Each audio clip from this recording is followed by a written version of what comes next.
അരളിപ്പൂവ് വില്ലനാണോ? അരളിപ്പൂവ് അപകടകാരിയോ എന്നുള്ള ചർച്ചയാണ് 2 ദിവസമായി പൊതുമധ്യത്തിലുള്ളത്. ആലപ്പുഴ ഹരിപ്പാട് പൂവ് കഴിച്ചതിന് പിന്നാലെ യുവതി മരിച്ച സംഭവമാണ് ഈ വലിയ ചർച്ചകൾക്ക് ഇടയാക്കിയിരിക്കുന്നത്.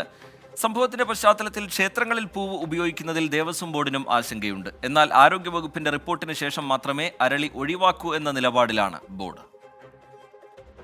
അരളിപ്പൂവ് അപകടകാരിയാണോ എന്ന ചോദ്യത്തിന് ഉത്തരം തേടുകയാണ് നാട്. കഴിഞ്ഞ ദിവസം ഹരിപ്പാട് സ്വദേശിനിയായ സൂര്യ സുരേന്ദ്രന്റെ മരണമാണ് ഇത്തരമൊരു ചർച്ചയ്ക്ക് ഇടയാക്കിയത്. ക്ഷേത്രത്തിലെ പൂജാകാര്യങ്ങൾക്ക് ഉപയോഗിക്കുന്ന അരളിപ്പൂവ് ദേവസ്വം ബോർഡിനും ആശങ്കയുണ്ടാക്കുന്നുണ്ട്. സംസ്ഥാനത്ത് വ്യാപകമായി കാണപ്പെടുന്ന പൂക്കളിൽ ഒന്നാണ് അരളി. ക്ഷേത്രങ്ങളിലെ പൂജകൾക്കും നൈവേദ്യത്തിനുമടക്കം അരളിപ്പൂ ഉപയോഗിക്കുന്നു. അരളിച്ചെടിയുടെ ഇലയും തണ്ടും പൂവും വിഷമാണെന്ന തരത്തിലുള്ള പഠനങ്ങൾ നേരത്തെ തന്നെ പുറത്തു വന്നിരുന്നു. ചില മെഡിക്കൽ വിദഗ്ധരെങ്കിലും അരളിപ്പൂ കഴിക്കരുതെന്ന് കർശനമായി വിലക്കിയിട്ടുമുണ്ട്. നെരിയം ഒലാൻഡർ എന്ന ശാസ്ത്രീയ നാമത്തിൽ അറിയപ്പെടുന്ന അരളി കഴിച്ചാൽ നാഡീവ്യൂഹത്തെ ബാധിക്കുമെന്നും റിപ്പോർട്ടുകളുണ്ടായിരുന്നു. നേഴ്സിംഗ് ജോലിക്കായി UK പോകുന്നതിനിടെയാണ് ഹരിപ്പാട് സ്വദേശിനി സൂര്യ സുരേന്ദ്രന്റെ മരണം. നെടുമ്പാശ്ശേരി വിമാനത്താവളത്തിലെത്തിയപ്പോൾ സൂര്യ കുഴഞ്ഞു വീഴുകയായിരുന്നു. യാത്രക്കിടയിൽ 2 തവണ ഛർദ്ദിക്കുകയും ചെയ്തു. ഉടൻ ആശുപത്രിയിൽ എത്തിച്ചെങ്കിലും മരണം സംഭവിച്ചു. പുറത്തുവന്ന പോസ്റ്റ്മോർട്ടം റിപ്പോർട്ടിൽ വിഷാംശം ഉള്ളിൽ ചെന്നാണ് യുവതി മരിച്ചെന്നാണ് നിഗമനം. വിഷമുള്ളിൽ ചെന്ന് ആന്തരികാവയവങ്ങളെ ബാധിച്ചു. കാർഡിയാക് ഹെമറേജ് സംഭവിച്ചാണ് മരണം. യാത്രയ്ക്ക് തൊട്ടുമുമ്പ് അയലത്തെ വീട്ടിലെത്തി യാത്ര ചോദിക്കുന്നതിനിടയിൽ അശ്രദ്ധമായി അരളിയുടെ ഇലയും കായും ഭക്ഷിച്ചുവെന്ന ഡോക്ടർമാരോട് പറഞ്ഞിരുന്നു. ഇതാണ് അരളിപ്പൂവാണോ സൂര്യയുടെ മരണത്തിന് കാരണമെന്നത് സംശയത്തിനിടയാക്കുന്നത്. യുവതിയുടെ ആന്തരികാവയവങ്ങളുടെ രാസപരിശോധനാ ഫലം വന്നാൽ മാത്രമേ അരളിയാണോ മരണത്തിനിടയാക്കിയെന്ന് സ്ഥിരീകരിക്കാൻ കഴിയൂ. സംഭവത്തിന്റെ പശ്ചാത്തലത്തിൽ അരളിപ്പൂ ക്ഷേത്രങ്ങളിൽ ഉപയോഗിക്കുന്നത് ചർച്ചയായി.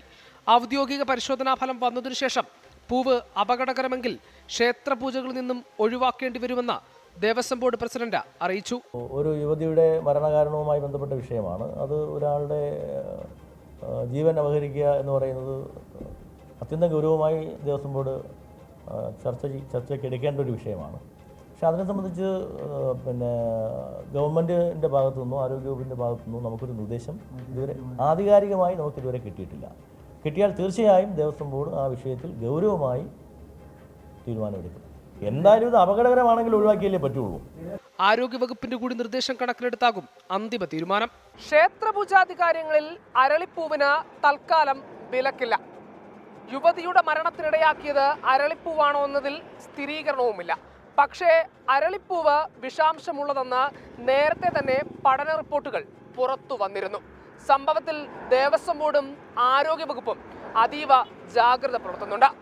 തിരുവനന്തപുരത്ത് നിന്ന് ഹരികൃഷ്ണൻ, 24. ഈ വിഷയത്തിൽ ആരോഗ്യവകുപ്പിന്റെ റിപ്പോർട്ട് വന്നിട്ടില്ലെങ്കിലും പലതരത്തിലുള്ള ചർച്ചകൾ സമൂഹ മാധ്യമങ്ങളിലൊക്കെ നടക്കുന്നുണ്ട്. ചില പ്രതികരണങ്ങൾ കൂടി കാണാം. ഇതുമായിട്ട് ബന്ധപ്പെട്ട് തന്നെ ഒരു വാട്സപ്പ് വീഡിയോ കണ്ടിട്ടുണ്ടായിരുന്നു. ക്ഷേത്രങ്ങളിലൊക്കെ അത് ഉപയോഗിക്കുന്നു പറഞ്ഞിട്ട് തെറ്റായതാണ്, വിഷാംശം ഉണ്ടെന്നാണ് അതിൽ പറയുന്നത്. അതിൽ കണ്ട അറിവ് മാത്രമേ ഉള്ളൂ. വിഷാംശമുള്ളതാണ്. അപ്പോൾ വിഷാംശമുള്ളപ്പോൾ മാറ്റുന്നതാണ് അഭിപ്രായം. നല്ലത്, കുട്ടികളൊക്കെ ഉപയോഗിക്കുന്നതല്ലേ. അത് വർഷങ്ങളായിട്ട് വിശ്വാസപരമായിട്ട് ഉപയോഗിക്കുന്നതല്ലേ. അങ്ങനെ ഒരു സയന്റിഫിക്കലി പ്രൂവ് ആയി കഴിഞ്ഞാൽ അത് മാറ്റണം. കാരണം നമ്മുടെ മനുഷ്യന്റെ ജീവിതമല്ലേ ഏറ്റവും വലുത്. അല്ല, അങ്ങനെ എന്തെങ്കിലും ഉണ്ടെങ്കിലും അത് മാറ്റണം, അത്രേ എനിക്ക് പറയാൻ പറ്റുള്ളൂ. അരളിപ്പൂ വിഷമുള്ളതാണെന്ന് കേട്ടിട്ടുണ്ട്, പക്ഷേ വ്യക്തമായിട്ട് എനിക്ക് അറിഞ്ഞൂടാ, പക്ഷെ കേട്ടിട്ടുണ്ട്. അവിടെ അതുമായിട്ട് അതിനെക്കുറിച്ച് ധാരണ ഉള്ളവരല്ലെങ്കിൽ അതിനെക്കുറിച്ച് അറിവുള്ളവരോട് അതുമായിട്ട് ബന്ധപ്പെട്ട് സംസാരിച്ചിട്ട് അതിന് വേണ്ട നടപടി സ്വീകരിക്കണം. ഡോക്ടേഴ്സ് അത് വിഷമാണെന്ന് പറഞ്ഞാൽ അത് ഒഴിവാക്കേണ്ടതല്ലേ. ലോകത്തെവിടെയായാലും ഏത് സമയത്തും 24 വാർത്തകളും ഓഗ്മെന്റഡ് റിയാലിറ്റി പാക്കേജുകളും എക്സ്പ്ലെയിനറുകളും വിശദമായി കാണാൻ ഞങ്ങളുടെ YouTube ചാനൽ നിങ്ങൾക്ക് സബ്സ്ക്രൈബ് ചെയ്യാം.